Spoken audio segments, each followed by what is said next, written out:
अस्सलाम वालेकुम। मिसम अली मेरा बेटा है जोड़ा बोन मैरो का मरीज़ है। तो मेरे बच्चे दियाँ दवाइयाँ ख़त्म हुई ने। तो हर दफ़ा घट तो घट 3 तो 4 साल हो गए ने मेरे बच्चे को मैडिसन ना तुसी ही लैके दे रहे हो।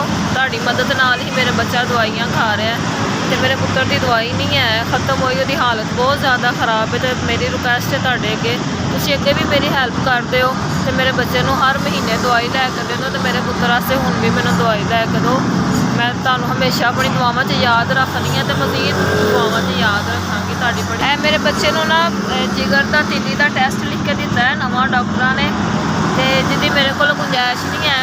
तुहाडी वजह तो मेरे भैन भरावां की वजह तो मेरा बच्चे का इलाज जाता है तो मेरा बच्चा दवाइयाँ खाता है। तो अल्लाह पाक तुहानूं जिंदगी तंदुरुस्ती देवे, अपनी रहमत नवाज़। मैनूं हुण भी दवाइयां की बहुत ज़्यादा शिद्दत नाल ज़रूरत है तो मैनूं मेरे बच्चे वास्ते हुण भी दवाइयाँ लैके दो। तुहाडी बड़ी मेहरबानी।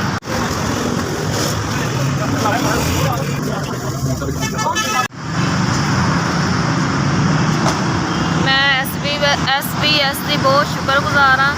हर महीने मेरे बच्चे को 10,000 की दवाई लैके देंदे ने। अल्लाह पाक इन्हां नूं जिंदगी तंदुरुस्ती दे। मैं उन्हां भैणां भरावां की बहुत शुक्रगुजार हाँ कि जिहड़े SBS नूं देंदे ने ते अगों साडे माड़े भैन भरावां दी बीमार बच्चों की मदद करते हैं। मैं उन्हां लोगों की बहुत शुक्रगुजार हाँ कि जिन्हां दी वजह तो मेरे बच्चे का इलाज चलता पाया। मैं SBS की बहुत शुक्रगुजार हाँ कि वो मेरे बच्चे वास्ते बहुत कुछ कर रहे हैं। मैं साडा माड़े बंदियां दा साथ दे रहे हैं।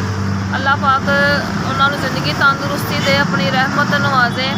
दवाइयाँ मेरे बच्चे को पूरियां नहीं मिलियां स्टोर तो उन्होंने मैनू नाल पैसे दे दिते हैं कि बकाया दवाइयाँ जी ना कल ला के देना। तो मैं हमेशा तुहाडी शुक्रगुजार रहांगी तो मैं अपन दुआवां च तुहानूं याद रखांगी। अल्लाह पाक तुहानूं इस तो ज़्यादा नवाजे तो इस तो भी ज़्यादा